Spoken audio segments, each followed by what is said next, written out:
Sit up. Turn the phone over. Put the second screen down. Kill the notifications. Because the version of the Rick Ross and 50 Cent story you have been sold, told, resold, remixed, and repackaged for 18 straight years is about to fall apart in front of your eyes in real time, and it is not going to go back together the same way ever again. Not tomorrow. Not next week. Not next month. Not next decade.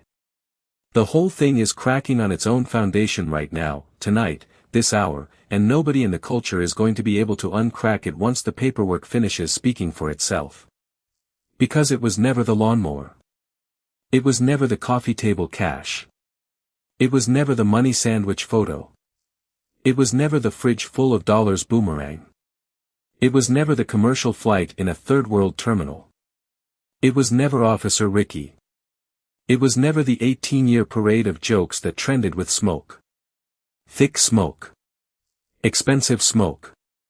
Beautifully packaged, professionally lit, algorithmically boosted smoke that the entire hip-hop internet stood in front of, blinking, laughing, tagging their friends, screenshotting for the group chat, forwarding to the coworkers, duetting on TikTok, reposting on Instagram, and never once, not one single time, not one single day, not one single year, asking the obvious question hiding directly behind the smoke.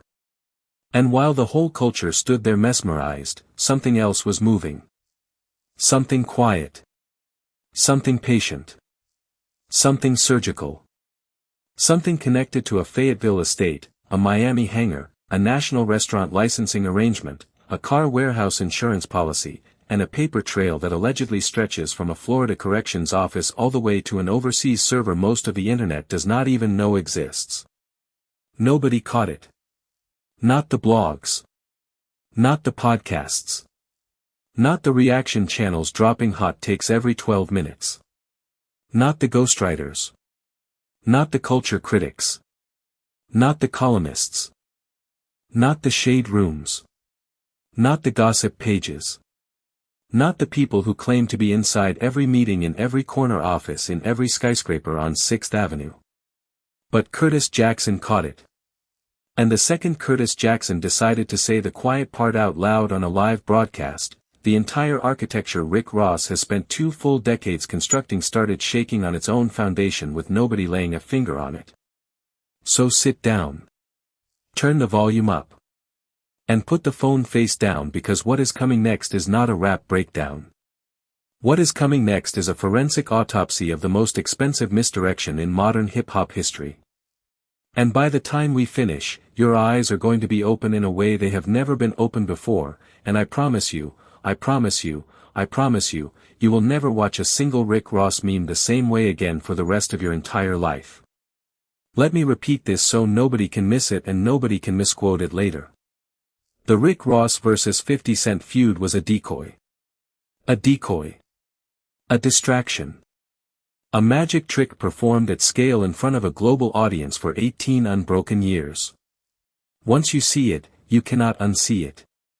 Once you see it, every joke reorganizes itself. Every mugshot meme reorganizes itself. Every lawnmower selfie reorganizes itself. Every private jet photo op reorganizes itself. Every mansion drone shot reorganizes itself. Every viral post from 2009 to right now, this second, reorganizes itself in front of your face, and the picture that emerges is not a rivalry. The picture that emerges is not comedy. The picture that emerges is an operation. Start where the smoke started. January 2009. Mafia music leaks online. Rick Ross drops the first bomb.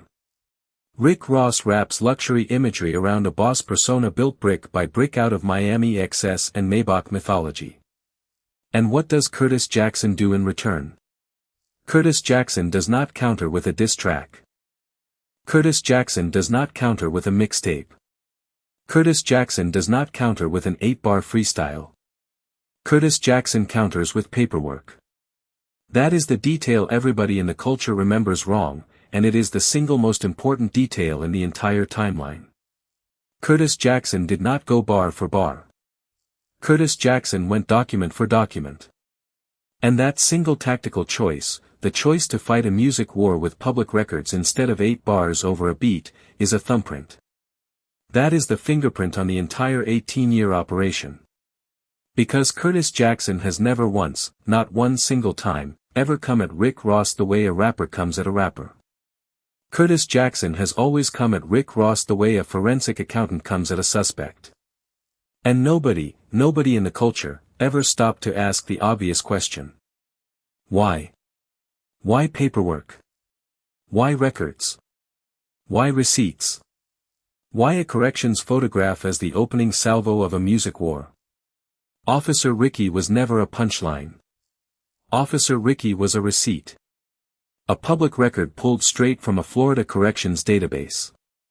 And once you understand that the very first shot fired in this entire war was a document release, the whole shape of the last 18 years starts to look completely different. Because if the very first shot was a receipt, what has Curtis Jackson been holding all this time? What has Curtis Jackson been sitting on, saving, quietly cataloging, patiently waiting to release when the moment was loudest and the audience was largest and the culture was watching and the cameras were rolling and the ratings were spiking? That is not a rap beef. That is a slow-motion investigation with a soundtrack. That is a 2-decade forensic study wearing a chain and a fitted cap. And it has been running in plain sight for 2 full decades while every person in the culture called it entertainment. Fast forward. 2015. Curtis Jackson files Chapter 11.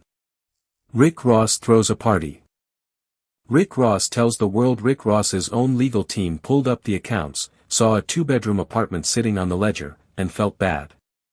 Rick Ross laughs. Rick Ross posts. Rick Ross records a mixtape verse about it. Rick Ross builds an entire content cycle around the alleged poverty of the rival Rick Ross has been chasing for years. And here is the part that should burn a hole through your screen. Curtis Jackson walked away from that Chapter 11 filing with more capital, more equity, and more leverage than Curtis Jackson had before the paperwork was ever signed. Chapter 11 is not bankruptcy the way regular people understand bankruptcy. Chapter 11 is a restructuring. Chapter 11 is a legal shield. Chapter 11 is a strategy. Chapter 11 is a corporate tool used by billionaires to shed debt while protecting assets. And while Rick Ross mocked the filing, while Rick Ross made mixtape jokes about a fridge full of ones, while Rick Ross screenshot every court document Rick Ross could get Rick Ross's hands on, Curtis Jackson quietly sold a company. Say the number out loud. 4 billion. 4 billion with a B. Not a million. Not 100 million. Not a stock package.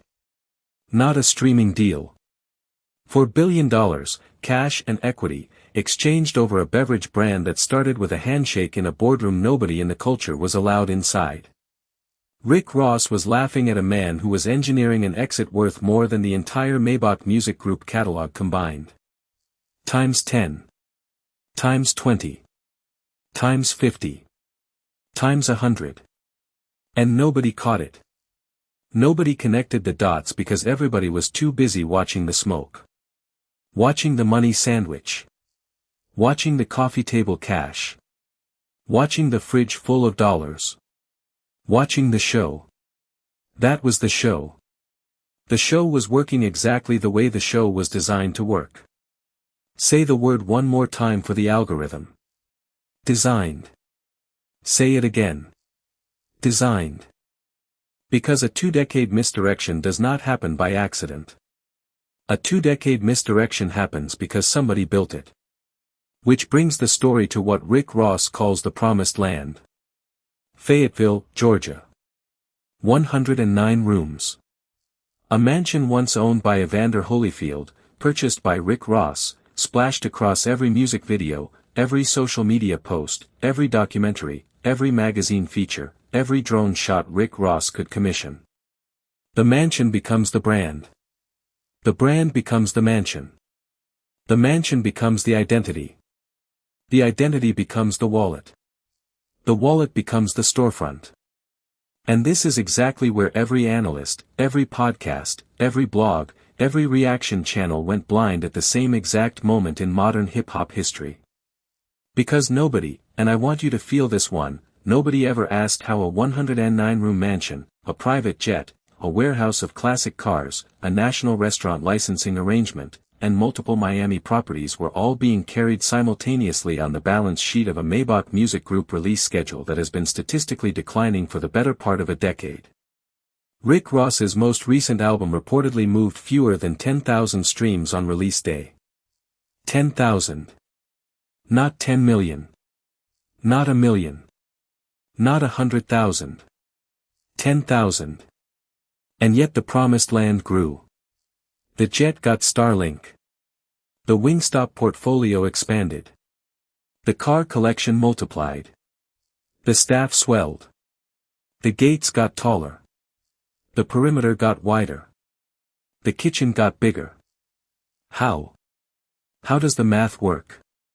Where is the money actually coming from? That is the question Curtis Jackson has been circling quietly, publicly, patiently, for 18 straight years. And that is the exact question every reaction channel refused to ask, because asking the question out loud would ruin the entertainment for everyone. Asking the question out loud would collapse the illusion. Asking the question out loud would end the show. Now bolt this onto the current wave of headlines rippling across every platform in the last 72 hours. Federal-looking vehicles reportedly spotted near properties associated with William Leonard Roberts II.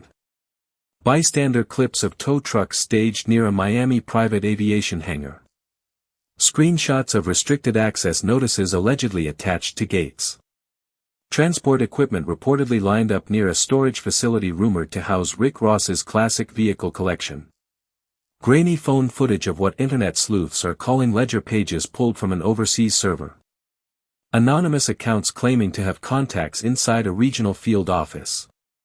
Reddit threads with pinned posts refusing to die. And I want you to hear this next part clearly. None of it, is confirmed as of this recording. Every clip circulating right now is unverified. Every screenshot is unverified. Every alleged ledger is unverified. Every anonymous claim is unverified. Say the word again for the algorithm. Unverified. But here is what is not unverified. Here is what is not rumor. Here is what is not speculation. Here is what is not made up. Curtis Jackson, on a broadcast that has been replayed millions of times in the last 72 hours, reportedly said this on live camera with witnesses and archive footage and every major aggregator running the clip. Rick Ross spent 10 straight years talking about Curtis Jackson's bankruptcy records. Rick Ross told the world Rick Ross's own legal team looked at Curtis Jackson's accounts. Rick Ross laughed. Rick Ross posted. Rick Ross monetized every second of it. And now, according to Curtis Jackson's own words on that same broadcast, Curtis Jackson's team allegedly pulled what Curtis Jackson described as real ledgers from the dark web. And Curtis Jackson then said on camera that the promised land is not an asset.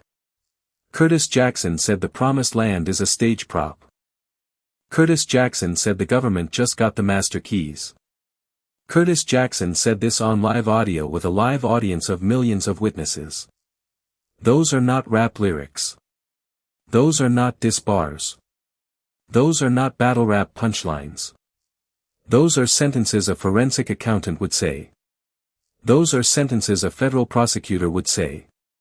Those are sentences a corporate compliance officer would say with the blinds drawn and the phone on silent. Those are sentences a bankruptcy trustee would say in a deposition. Those are sentences a real estate title examiner would say in a courtroom. So slow down. Rewind. Read the room. Because the pattern is now impossible to unsee. Every single time in the last 18 years that Rick Ross tried to hit Curtis Jackson with a rap punch, Curtis Jackson responded with a piece of paper. A payroll record. A corrections photograph. A courtroom poll. A financial insinuation. A Wingstop question. A lawnmower joke that was never actually a lawnmower joke. Because when a wealthy man mocks another wealthy man for personally cutting his own 400-acre lawn at 7 in the morning, that is not a class joke. That is a cash flow question dressed up as a class joke. Curtis Jackson has been asking, in front of the entire culture, why would a man with an active private jet, a national restaurant portfolio, and a 109-room estate be personally operating a John Deere at sunrise? And the answer Rick Ross has always given, that Rick Ross likes it, that Rick Ross finds it peaceful, that Rick Ross enjoys the hobby, might very well be true. But Curtis Jackson has never once been asked about the hobby. Curtis Jackson has been asking about the payroll. About the ground staff. About the operational cost of property that size. About whether the promised land is actually generating income, or whether the promised land is a very expensive stage prop bankrolled by something the culture has never been allowed to see clearly. And then flip the coin. The moment Rick Ross was photographed at a commercial airport in a third-world terminal. No security. No assistant. No entourage. No right-hand man. Waiting at a gate like a regular passenger with a boarding pass in his hand and a duffel bag at his feet. The internet had a field day. Rick Ross had an explanation. The jet, allegedly, was being upgraded with Starlink. A $500,000 Wi-Fi installation. Fair enough. That is a reasonable explanation. That is a plausible answer. That is the kind of maintenance any private aviation client would schedule. But Curtis Jackson did not attack the explanation. Curtis Jackson attacked the visual. Because Curtis Jackson understands better than any rapper alive that in the modern attention economy, the visual is the ledger. The commercial flight is the balance sheet. The lawnmower is the cash flow statement. Every image is a data point, and every data point, once collected, once catalogued, once cross-referenced against every other data point across 18 years, tells a story that no press release, no music video, no interview clip, and no Instagram post can ever undo. And now, allegedly, according to unverified reports circling every major platform, that story is being told to people wearing federal badges instead of Yankee fitteds. Told to people carrying subpoenas instead of platinum chains. Told to people reading spreadsheets instead of track lists. Told to people whose favorite word is compliance instead of freestyle. Here is the part nobody in the culture wants to say out loud. Ready? Here it is. If, and this is a very big, very load-bearing if, the alleged ledger Curtis Jackson referenced on that broadcast turns out to be real, and the alleged federal activity near properties associated with William Leonard Roberts II turns out to be real, and the alleged review of the restaurant licensing arrangements connected to Rick Ross's portfolio turns out to be real, then the last 18 years of the Rick Ross versus Curtis Jackson narrative was never a rap beef at all. It was Curtis Jackson on the world's biggest stage, publishing an investigation in real time. And nobody read the investigation as an investigation because Curtis Jackson packaged the investigation as comedy. That is not a rivalry. That is a masterclass in narrative warfare. Curtis Jackson hid a receipt inside every joke. Curtis Jackson hid a subpoena inside every meme. Curtis Jackson hid a financial disclosure inside every Instagram post about a lawnmower. Curtis Jackson hid a chain of custody note inside every laughing emoji. And Rick Ross, allegedly focused on volume, missed the frequency. Rick Ross argued with the noise while Curtis Jackson broadcast a signal directly to the audience that actually mattered. Not the fans. Not the bloggers. Not the reaction channels. The forensic audience. The audience with badges. The audience with clearances. The audience that reads spreadsheets on a Sunday night at 3 in the morning under fluorescent light. Now hear this next paragraph twice, because it matters. Nothing in this recording is a legal accusation. Nothing in this recording is a verdict. Nothing in this recording is confirmed by any federal agency, any court filing, or any authenticated document. Everything currently circulating online as of this moment is allegation and speculation. Rick Ross has a presumption of innocence. Rick Ross has a constitutional right to respond. Rick Ross has a right to defend the empire Rick Ross built. And Rick Ross, if history is any indicator at all, will respond loudly, richly, and on Rick Ross's own terms, with the cameras rolling and the Rolls-Royce running and the chain glinting under the studio lights. But the culture, the audience, the people watching from the outside, the millions of viewers who spent 18 years laughing at Officer Ricky and mocking Curtis Jackson's Chapter 11, owe themselves one honest moment. And the honest question is simple. What if the joke was never on Curtis Jackson? What if the joke was always on the audience? What if every single one of us was watching a magic trick and clapping for the wrong hand the entire time? Let that land. Let that sit. Let that echo. Because the moment you accept even the possibility, the entire timeline reorganizes itself in front of your eyes. 2008. BET Awards backstage tension. Not a rap thing. A first look. A scouting mission. 2009. Mafia music leak. Not a rap thing. A provocation designed to force a response and record what the response revealed. 2009. Officer Ricky reveal. Not a rap thing. A document release. 2015. Chapter 11 filing. Not a bankruptcy. A restructuring under legal cover. 2015. A $4 billion company exit. Not a coincidence. A capital repositioning executed inside the same news cycle Rick Ross was laughing at Curtis Jackson's court documents. The mid-2000s and beyond. Lawnmower jokes. Not shade. Cash flow inquiries. The mid-2000s and beyond. Commercial flight photograph. Not embarrassment. Evidence. 2026. Live broadcast, alleged ledger reveal. Not a diss. A publication. 2026. Alleged federal activity at properties reportedly associated with William Leonard Roberts II. Not a raid, because nothing is officially confirmed, but not nothing either, because when 18 years of paper trails suddenly light up on the same 72-hour news cycle, that is not coincidence. That is choreography executed by somebody who has been reading the room for 2 full decades without ever blinking. And here is the biggest question of all, the one that is going to keep the internet awake for the next 30 nights.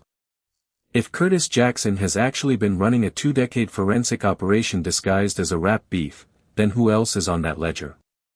Because ledgers do not contain one name. Ledgers contain networks. Ledgers contain co-signers. Ledgers contain accountants. Ledgers contain business partners. Ledgers contain silent investors. Ledgers contain real estate brokers.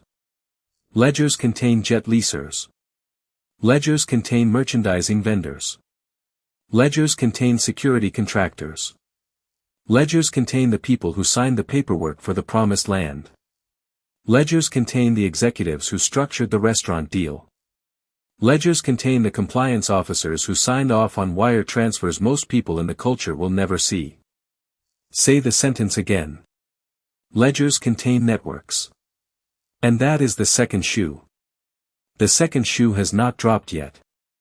Because if even a fraction of the online speculation about additional documents, additional names, and additional overseas material turns out to be even partially accurate, then Rick Ross is not the finish line.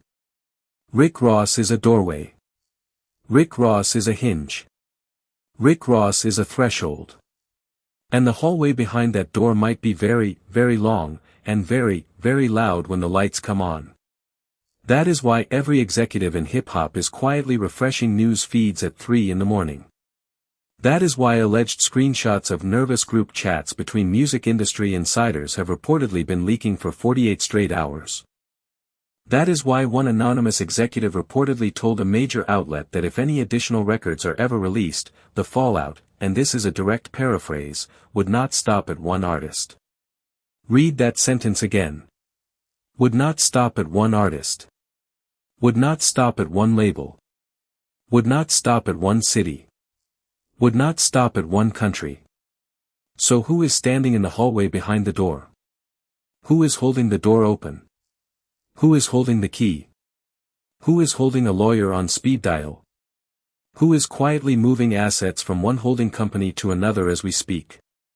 Nobody knows for certain. But somebody, somewhere, is definitely moving. And still, the smart move is caution.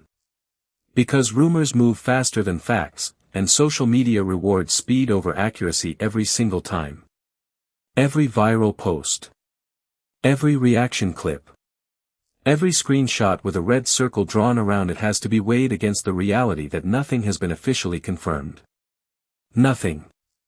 The alleged tow trucks might have been routine transport. The alleged federal vehicles might have been unrelated to any active investigation. The alleged ledgers might be complete fabrications. The alleged overseas server might not exist at all. The alleged restaurant licensing changes might be normal corporate housekeeping any brand goes through every quarter. Every single one of those alleged elements has to survive verification before any of it becomes reality. Every single one. The internet does not have the receipts yet. Only Curtis Jackson, allegedly, has the receipts. And Curtis Jackson is dropping them on Curtis Jackson's own schedule, on Curtis Jackson's own broadcast, on Curtis Jackson's own terms, with Curtis Jackson's own timing, on Curtis Jackson's own platform, in Curtis Jackson's own voice, wearing Curtis Jackson's own smirk. But here is the thing about smoke. Smoke does not require fire in order to exist as smoke. Smoke only requires the appearance of fire. And once the culture believes the fire is real, the brand damage begins whether the fire is real or not. That is the trap Rick Ross is currently sitting inside. That is the trap Curtis Jackson has been engineering brick by brick, joke by joke, meme by meme, receipt by receipt for 18 straight years. And that is the trap that no amount of Instagram posts, no amount of Fayetteville lawn mowing selfies, no amount of Columbia performance videos, no amount of feature verses, no amount of Wingstop press releases, and no amount of luxury car cameos can pull Rick Ross out of if the culture decides the smoke is thick enough to matter tonight. So what happens next? That is the last question. And here is the honest answer. Nobody knows. Not the blogs. Not the podcasts. Not the reaction channels. Not the anonymous executives on background. Not the influencers pretending to have inside sources. Not the columnists writing 1,000-word essays on Substack. Nobody. What happens next depends on whether any of the alleged documents are ever verified. What happens next depends on whether any federal agency ever publicly confirms any of the reported activity. What happens next depends on whether Rick Ross steps to a microphone with a lawyer beside him and dismantles every claim one by one. What happens next depends on whether Curtis Jackson has, as the online rumors suggest, additional material queued up in a second wave, a third wave, a fourth wave, a fifth wave. What happens next depends on the algorithm. What happens next depends on the culture. What happens next depends on the courts. What happens next depends on the calendar. What happens next depends on somebody, somewhere, deciding whether the paperwork is real enough to act on. But one thing is now absolutely certain. The Rick Ross versus Curtis Jackson narrative will never be read the same way again. Because once you see the pattern, once you see the receipts hidden inside the punchlines, once you see the accountant hiding behind the wrapper, once you see the paperwork tucked inside the beef, you cannot go back to watching this the way you watched it before. This is no longer a rap beef. This is a case study. And every single person who ever laughed at Officer Ricky, every single person who ever mocked Curtis Jackson's Chapter 11, every single person who ever thought this rivalry was petty or silly or entertainment first, has to sit with the possibility that the biggest, longest, loudest joke in modern hip-hop was actually the most patient investigation the culture has ever witnessed in real time and in real color and in real receipts. And there is a deeper layer nobody has touched yet. Look at the timing pattern. Every single major public jab Curtis Jackson has ever thrown at Rick Ross has landed on or around a moment of quiet expansion in Rick Ross's portfolio. When Rick Ross added Wingstop locations, the lawnmower jokes intensified. When Rick Ross reportedly expanded transportation arrangements, the commercial flight photograph went viral overnight. When Rick Ross allegedly restructured a portion of Rick Ross's real estate holdings, the Officer Ricky memes reappeared like clockwork. When Rick Ross announced a new album cycle, the fridge full of cash boomerang recirculated across every platform. That is not comedy. That is a metronome. That is someone tracking a subject in real time and firing a public signal every time the subject makes a private move. Signal warfare disguised as social media pettiness. And the fact that the culture has watched this metronome tick for 18 years without hearing the tick is the part that should keep every industry insider awake at night. Now sit with this. If any single one of the allegedly leaked documents connects to a licensed corporate entity, the investigation is not limited to Rick Ross. Corporate entities have officers. Officers have signatures. Signatures have addresses. Addresses have neighbors. Neighbors have opinions. And once federal review reportedly begins on an entity, it does not review one file. It reviews every file. Every board resolution. Every wire transfer. Every real estate closing. Every restaurant franchise agreement.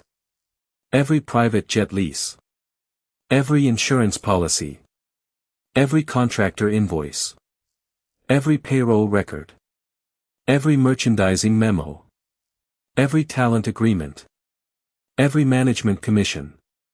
Every single line on every single spreadsheet Rick Ross's team has ever generated for any tax year the review chooses to open. And when that review runs, the paper does not lie the way people lie. The paper tells the truth quietly and slowly and completely and cannot be edited after the fact. That is the part Curtis Jackson has understood since 2009. That is the part the culture has refused to understand since 2009. Paper does not blink. Paper does not need a cosign. Paper does not need a diss track. Paper does not need to trend. Paper does not need to go viral. Paper just sits in a folder in an office in a building in a city until somebody with the right badge and the right subpoena opens the folder and reads the sentences one by one by one by one by one. And every joke Rick Ross ever made at Curtis Jackson's expense, every mixtape verse, every interview clip, every laugh, every post, every taunt, every hug at every event, every gold chain photograph, every private jet cameo, is now allegedly a data point in a folder that maybe, just maybe, sits on somebody's desk right now under fluorescent light with a red tab attached to the top. Say the word one more time for the algorithm. Allegedly. Because none of this is proven. None of this is confirmed. None of this is verdict. But all of this, every syllable of it, is the exact texture of the conversation happening right now in every corner of hip-hop, from Miami to Los Angeles to Atlanta to Queens to overseas group chats no reporter has cracked open yet. Now the microphone belongs to the audience. Tell the truth in the comments. Anyone? Did anyone catch this pattern before today? Did anyone connect the Officer Ricky reveal to the Chapter 11 flip to the lawnmower cash flow inquiries to the commercial flight visual to the alleged ledger reveal to the alleged federal activity in a single continuous thread? Because if the answer is no, and the answer is almost certainly no, then the culture owes Curtis Jackson something bigger than a diss track ranking. The culture owes Curtis Jackson a rewatch, a rewrite, a reread of the entire 18-year timeline. From 2008 to right now. Frame by frame. Post by post. Meme by meme. Receipt by receipt. Every handshake. Every side eye. Every carefully crafted caption. And Rick Ross, whatever happens in the next 30 days, whatever the federal reports turn out to say or not say, whatever the alleged documents turn out to confirm or debunk, deserves the same due process every citizen of this country deserves. No more. No less. Say the words again. Due process. Presumption of innocence. Verified facts over viral screenshots. Because the culture has burned people before on rumors that later turned out to be lies. The culture will absolutely burn people again if the culture does not learn to slow down. So watch. Wait. Verify. And keep your eyes locked on the hallway behind the door. Because the second shoe, if a second shoe exists at all, is not going to tiptoe when it lands. The second shoe will land loud. The second shoe will land in front of cameras. The second shoe will land on the same 72-hour cycle that already lit up. And when the second shoe lands, the entire music industry is going to feel the floor shake underneath every hidden deal, every quietly renegotiated catalog, every shell arrangement still standing in silence, every silent investor who thought silence was the same thing as safety, and every executive who assumed the storm was pointing somewhere else. Now zoom out one more time, because the biggest picture is the one nobody wants to draw yet. Curtis Jackson is not a rapper right now. Curtis Jackson is a producer, an executive, a network head, a television mogul, a streaming platform architect, a beverage baron, a documentary financier, a book distributor, and, according to at least 3 online rumors that have refused to die for the last 48 hours, an active participant in ongoing conversations with people the culture usually does not sit at the same table with. Whether those rumors are real or not, the strategic direction is undeniable. Curtis Jackson has been building the exact opposite of what Rick Ross has been building for 18 straight years. Curtis Jackson has been building a machine that produces content about other people's lives. And Rick Ross has been building a machine that produces content about Rick Ross's own life. One of those machines is scalable. One of those machines is a spotlight aimed inward. And when the spotlight is aimed inward for 18 straight years, every corner of the mansion eventually gets lit. Every hallway. Every closet. Every safe. Every ledger. Every drawer. Every hidden compartment behind every framed platinum plaque. And if you are watching this and thinking Curtis Jackson is petty, let me offer a different word. Curtis Jackson is patient. Petty is emotional. Patient is strategic. Petty fires the shot the moment it can. Patient waits until the shot lands during a news cycle where the entire world is already watching. That is not pettiness. That is timing. And timing is the single most valuable currency in the modern attention economy. Curtis Jackson has been minting timing for 2 decades while Rick Ross has been minting merchandise. One of those currencies compounds. One of those currencies depreciates. Look at the 2 portfolios today. Look at the 2 audiences today. Look at the 2 conversations today. Look at whose name is trending because of a rap album and whose name is trending because of an alleged federal filing that may or may not exist. That is the scoreboard. Whether the culture likes the scoreboard or not. Look at the language Curtis Jackson has always used when discussing Rick Ross.